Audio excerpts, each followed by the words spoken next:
Gene Stevenson and Pat Kelly. Gangland with the right hand. Undertaker with the tattoo. Never listen to the classroom. Switch it up to bit the left. That's your favorite band right there. That's it. Who is that? I have no clue. I don't have any idea who that is. But I figure like boys, from the hood, kind of thing. Under the hood, from the hood. Is that Nelly? No. Is that It could be.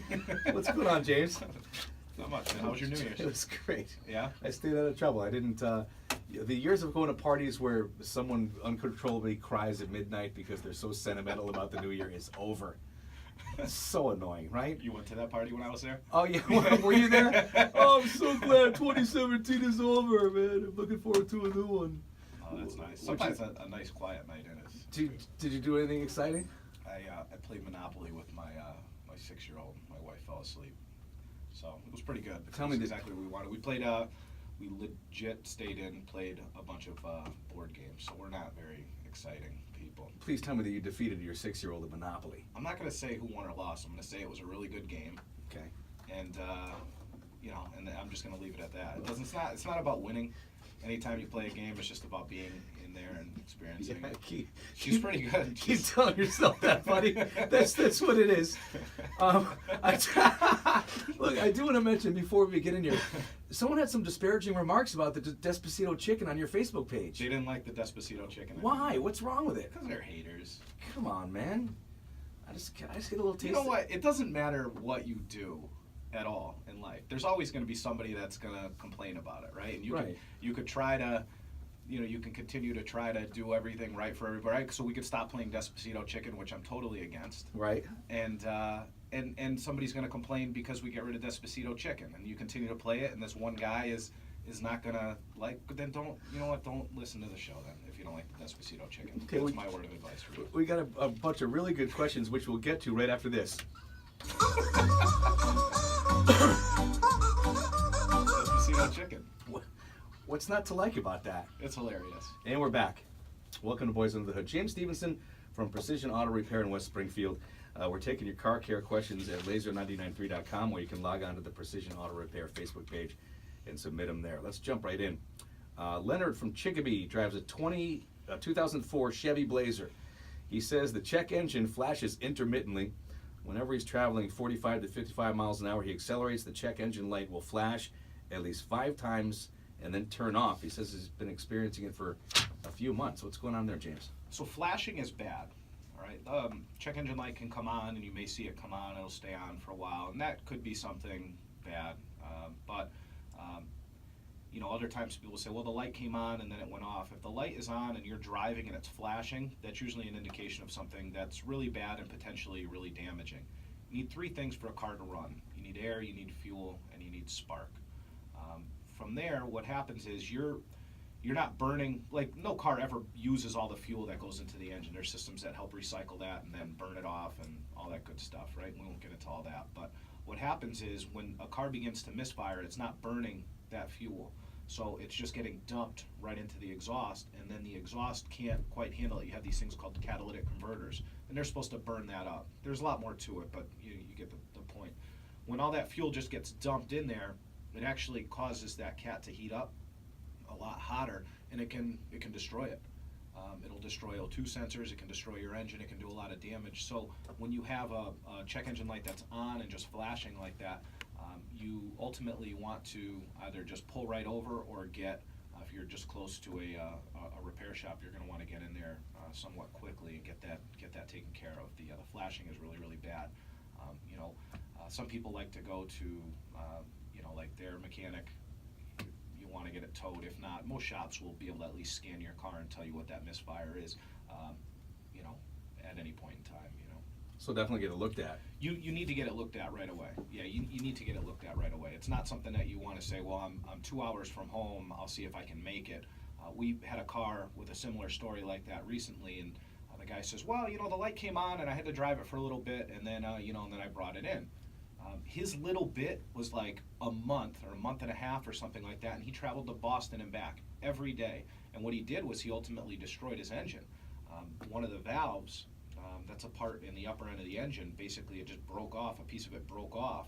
And when that happens is you've got the lower portion of the engine, and it kind of like ping ponged that broken piece all around the inside of the engine, and it ultimately destroyed his engine. And it would have been such a simple fix. It was something called a bad ignition coil, and that's what sends spark to the spark plugs. Very easy repair, probably $100 or something like that. Instead, this guy was looking, down the barrel of thousands of dollars in repairs. How much is a new engine? Well, in this car, it was a turbocharged car, and an engine. I mean, some engines are $1,200, $1,500. I've seen, we've replaced engines for $15,000, $18,000, and sometimes they're, engines can be more than that. In this case, because that piece broke up, it needed to go somewhere, right? What goes in must come out. It goes out the exhaust. When it goes out the exhaust, it went inside the turbo. It really damaged everything. We had pictures of that one on our company Facebook. It was pretty bad situation for them. It's tough to give somebody bad news like that. So the bottom line for Leonard, get that car in and don't drive it till you do. Yeah, get it in. Those Blazers, they had a lot of problem with the fuel injection system on those.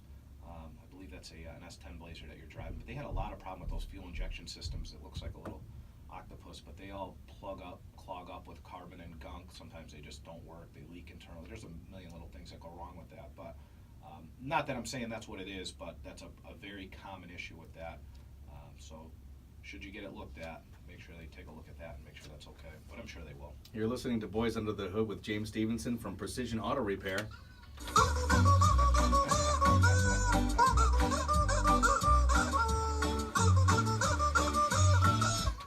And we're back.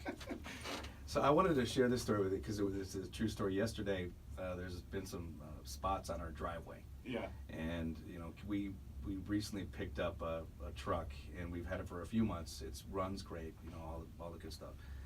So yesterday I go to Kim. I'm like, those spots look pretty new. I'm like, I think those are from your truck, because obviously you park in the same spot. There's gonna be spots there. She checks the oil. Not a drop of oil in it. In the new truck that you guys just bought? Well, it's not new. It was a pre-owned truck. But new to you guys. New to us. Late year model. No reading of the dipstick at all. And I'm sitting here, and as soon as I saw that, I thought of you. Yeah. And I'm like, of course. this could have been 3 more days before the thing just seized up entirely. Who knows how long she's been driving on it like that. Did you find out where the leak was yet? No, needless to say, we ran out, got some oil, put some oil in it, Yeah. and she's bringing it in today to her buddy here in East Long Meadow. Yeah. So good. But as soon as I saw, we've talked about so many blown engines over the past few weeks here. I'm like, oh man, what if it was a month from now? What if it was 2 months from now? Yeah. Well, I would have laughed at you. Obviously, I wouldn't feel too bad for you. Maybe a little bad. Meg, a little bit bad. Meg from Enfield. I appreciate the support, man. How so? Did you check the oil when you bought it? It just continued to leak out. Yeah, I guess this is like a recent thing. Yeah. It's been leaking only for, it must be like the past month or so. Yeah. So we're hoping it's something small. Yeah, when you see spots like that, it's always, especially for well, first of all, with a car that you're purchasing, whenever you're going to purchase a car, if it's used, even if it has 2,000 miles on it, bring it and have just somebody give you a second opinion, right? You never want to trust the guy that's selling you the car, especially you're buying it off Craigslist, and the guy's like, no, my guy looked at it, it's good. My guy. You don't have to look at it. It's okay. It's okay.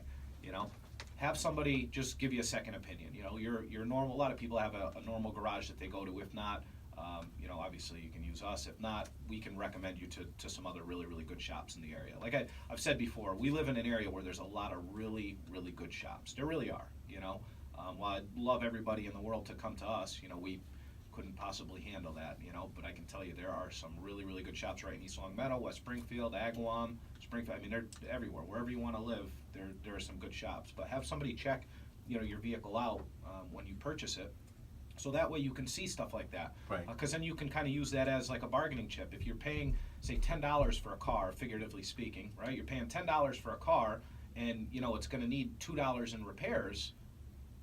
Would you really want to pay the $10? Like you should have known that. You could have maybe bargained with them. You could have maybe gotten them to pay a portion of it or whatever. Just whatever your threshold is. But get that stuff looked at. Have all the basic safety stuff looked at. All the major mechanical stuff looked at, so you know what you're getting. Sometimes when you get a deal, it could really be a deal. Other times when you get a deal, you're not getting a deal. If that. We had it checked out when we first got it. We had it checked out, and everything was fine. So. Yeah.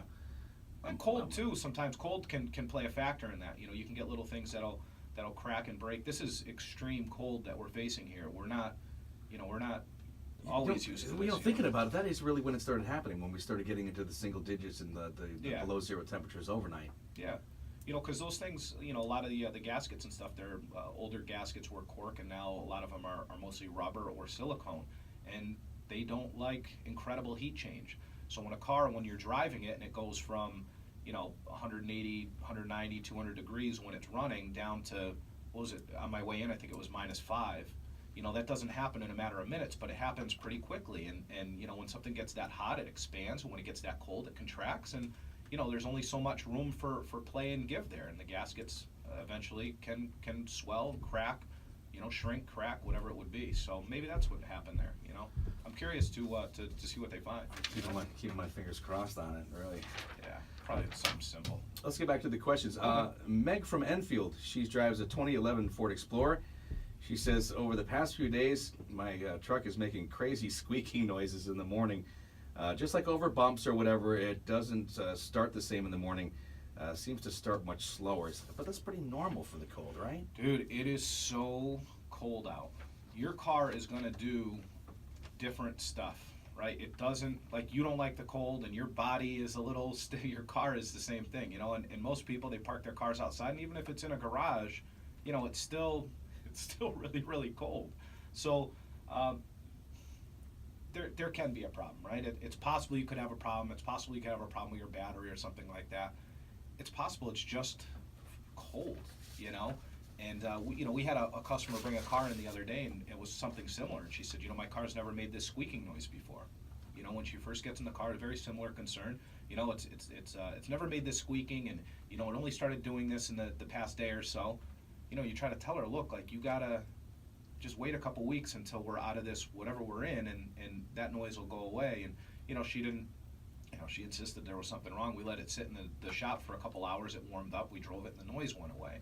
So we all had a good laugh about that with her afterwards. But really, really cold like this, it's not uncommon to hear weird noises, especially when the car is first starting to warm up. We had a real good suggestion from somebody the other day on the Precision Facebook page, and he was saying that what he does, he owns a shop locally too, and unfortunately I don't know which one, because I'd love to give him a plug. He's a very nice guy, comments on a lot of our stuff. He asks a lot of intelligent questions, gives a lot of really good insight.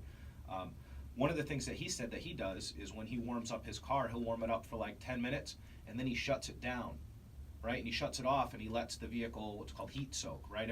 The engine gets real hot, exhaust gets hot, and what happens is the heat kind of transfers from one component to the next, and it allows like transmission fluid and stuff like that to heat up. Right. That doesn't normally warm up when you warm up your car, and that helps definitely minimize problems too. But that was a really great suggestion from him, because you don't want to let your car warm up for like 30 minutes. As desirable as that seems, you don't want to do that. That will create more problems for you than it will help. You'll get into a warm car, but you're really creating big issues.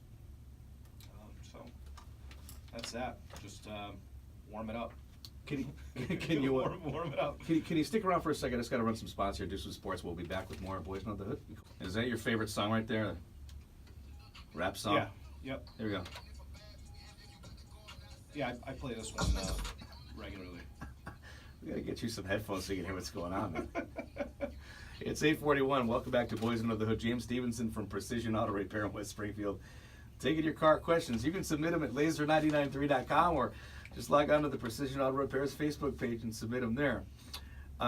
Katie from East Long Meadow drives a 2012 Chevy Camaro. And she writes, no issues with my car. Just want to tell you both that I really like the show. And I think you guys do an awesome job. I like how James explains things, seems to be honest, and understand that he's talking to people and not other mechanics. That's very cool, man. Thanks for that. Katie. You're all right. Yeah. That's nice, Katie. We do try, or at least you try. My resolution is to start trying in 2018. I'm not going to bother. No. Don't change. Why? Don't fix it if it's not broken. Why try? Okay, let's move on. Jason in Westfield has a 2003 Dodge Ram 1500 Hemi. Nice car, nice truck. The check engine light's on. The airbag light's on. He bought his own parts, but no one will put them in. He's called over 10 places, including your shop, and can't find anyone to put them in for me.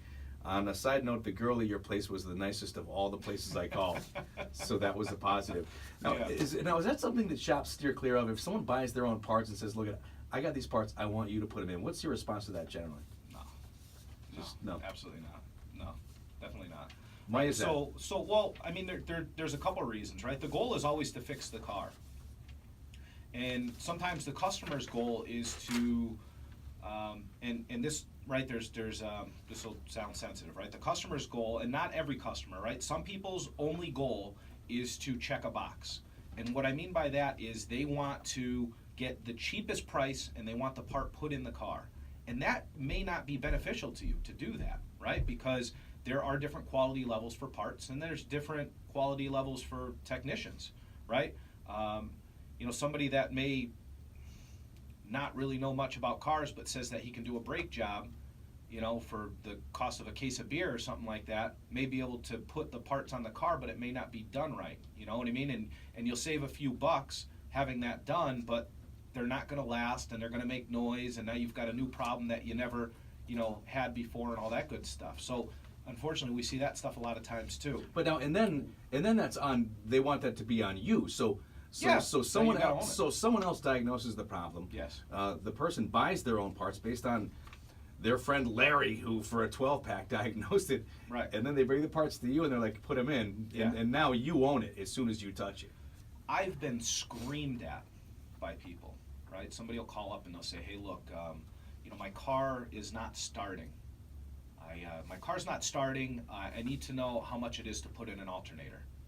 Okay, well, you want to get some more information, right? Because the alternator isn't going to cause the car not to start. Not directly, right? What the alternator does is the alternator will, and this is an exact instance. This woman screamed at me for this maybe a year ago or something. So the alternator, the car basically runs on the alternator. So as the car's running, the electricity is running off of this alternator, and then you've got your battery too, but your battery basically just starts the car and then helps run any of like your accessories, your defrost, your radio, your lights, stuff like that. But the alternator is always charging a little bit more than the battery is using, so there's always like a trickle down voltage. Right. So if the alternator doesn't work and the alternator killed the battery, then yeah, there's a strong possibility that the alternator killed the battery, and obviously now it's not starting because there's no battery power. Okay, understandable. Why did the alternator fail? Right? Was it a belt? Was it a pulley? Was it a wire failure? Is it another type of computer that caused it to fail? Like, there's all these technical things that you run through in your head when somebody says, hey, look, my alternator's bad. The other thing is, that the alternator is not going to cause the car directly not to start, right? Is the battery bad? Do you have a problem with the starter and somebody else looked something up online and said it's an alternator, and all these good things, right? So you call a professional and then you decide that you want to tell them, hey, this is exactly how you're going to do it. It's like me going to a nice restaurant. If I went to Capitol Grill, right? Capitol Grill makes amazing steaks, right? And I was like, hey, come here, chef. I want you to butterfly this thing. And I only want you to put on 1 tablespoon of this, and I want you know what I mean? I want you to, this is how I want you to do it. Right. He's going to laugh at me. You know what I mean? Like, they can't control the outcome, right? They can't give me a nice steak unless they have their special buyers that go and get the steaks, and their chef that's trained to cook the steak seasoned it nicely and prepared it for me, and they brought it out right. It's the same thing with auto repair. Like, this woman, a year ago or whatever, was screaming at me because her mechanic told her that it was a bad alternator but didn't have time to do it, and she went to some junkyard and bought a used alternator, and she wanted to put the thing in there, and no, I'm not going to have you look at it. You need to give me a price to install it. First of all, we can't warranty your part, right? We can't warranty your part. And why would you give an estimate over the phone without even getting a look at it? You can't. I mean, you could estimate what's an oil change. That's an easy one, right? Easy, yeah. An oil change, spark plugs, very simple stuff like that. An alternator, there's just other factors. If I gave a price and I said, hey, Pat, you know what? That's great. Bring in your alternator that you bought from a junkyard, right? Right? Bring in your alternator that you bought from a junkyard, right? Because the other guy was too busy, right? But he diagnosed it without actually seeing the car because he's a genius, right? So he diagnoses this thing. You go and you buy the cheapest used part that you could find that we don't even know is good, Now you want us to put that in your car, and when we find out that, no, it's not even a bad alternator, the belt snapped because, the belt tensioner was bad, and that's why your alternator isn't charging, and now we just need to charge up your battery, right?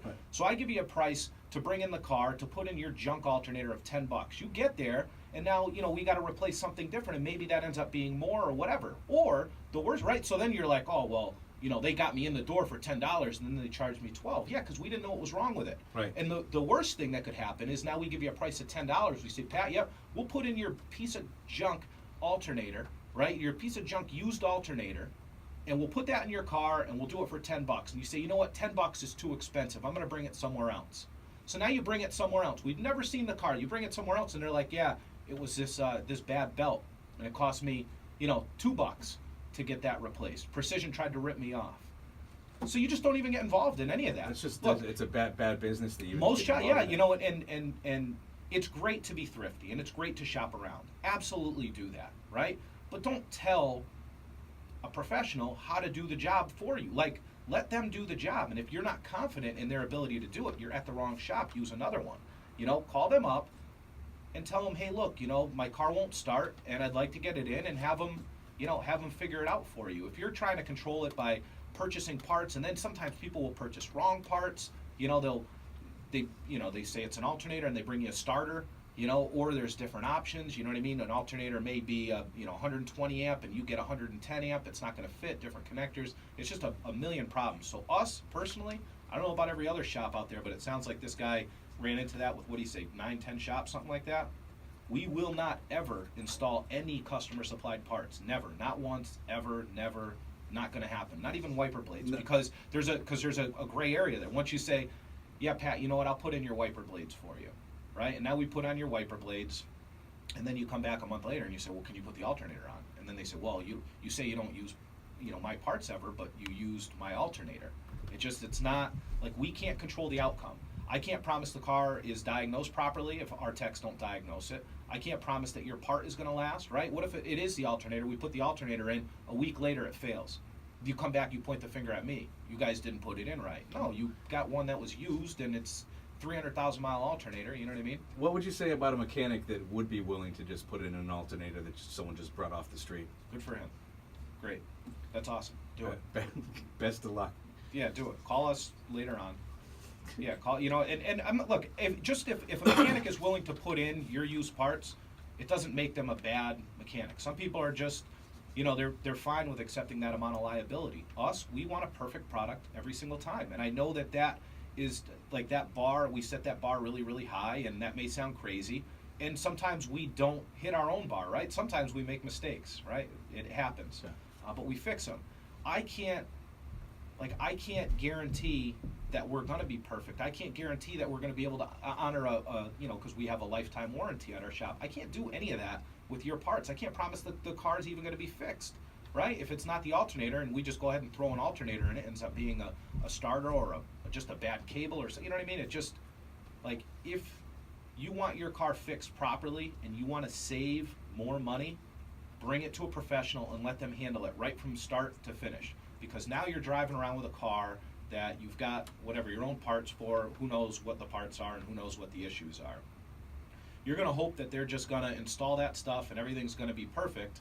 And I can absolutely guarantee you that the parts that you have will not fix your issue. I don't even know what your issue is, and I don't know what parts you have, but I can guarantee you that whatever you have is not going to fix the issue, because whoever diagnosed that probably mailed that diagnosis in, so to speak. Right. You know what I mean? Didn't take the time to look at the car. No, sometimes people think there's a magical computer.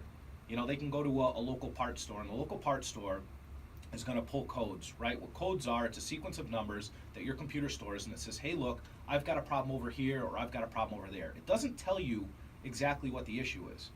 A real, true, trained technician needs to follow certain steps to figure out exactly what the part is, and they put their hand on the bad part and they say, hey, look, this is it, this is why it failed, and maybe this caused other things to go bad, and so on and so forth.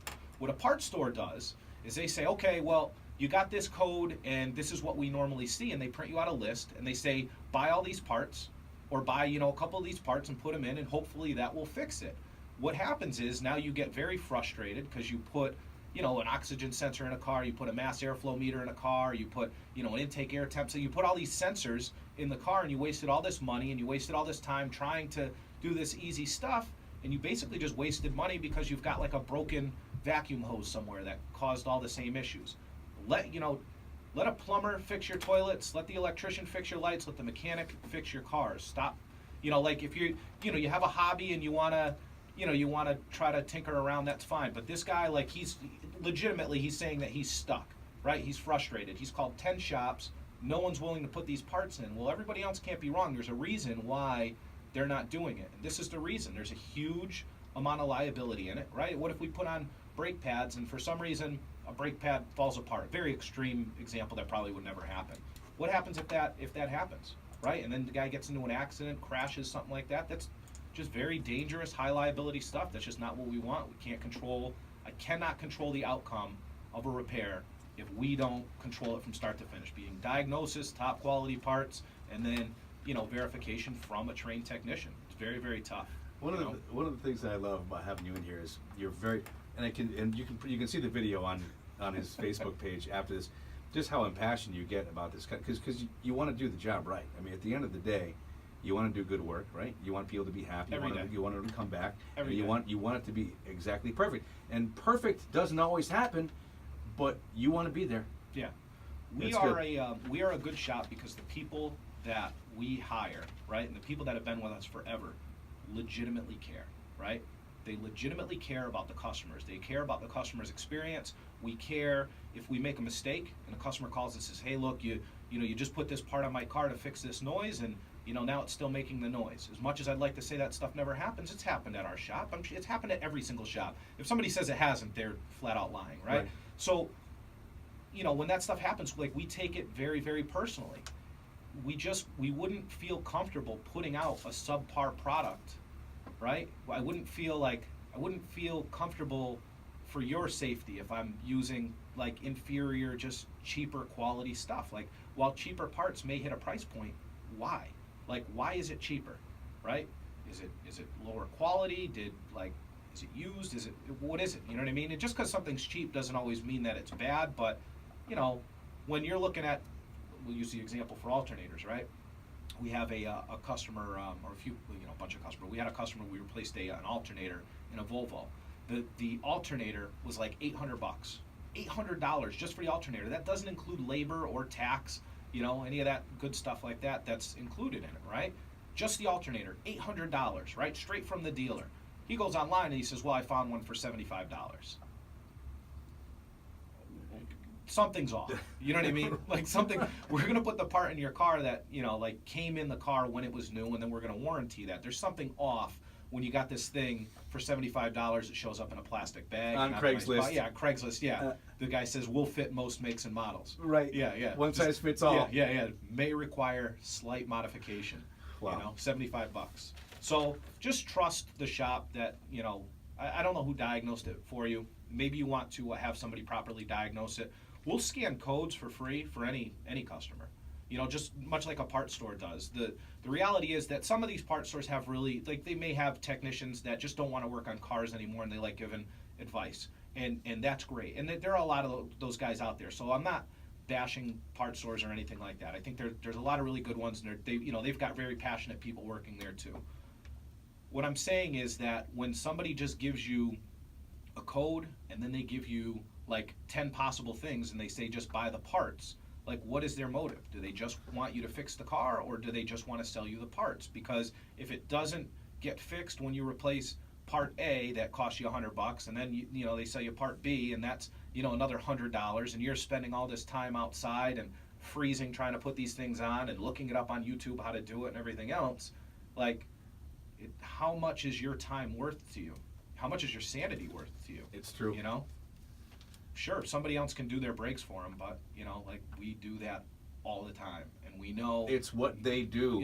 Yeah, and there's other shops too, and I'm sure I get emails every week from like other shop owners and people listening and stuff like that, and they laugh at some of the stuff that, not in like a bad way, but they laugh. They're like, it's funny that you say it and how you say it. Like, and I literally just got an email right now, right in front of me, from somebody that's like, "Well said." You know. Nice. Yeah, maybe it is well said, maybe it's not. I don't know, but I'm just telling you, if you want your vehicle fixed properly, let the shop control the entire process, right from start to finish. And if you aren't happy with that shop, then just find another one, because there's a lot of really, really good ones out there that will, earn your trust. James Stevenson of Precision Auto Repair in West Springfield.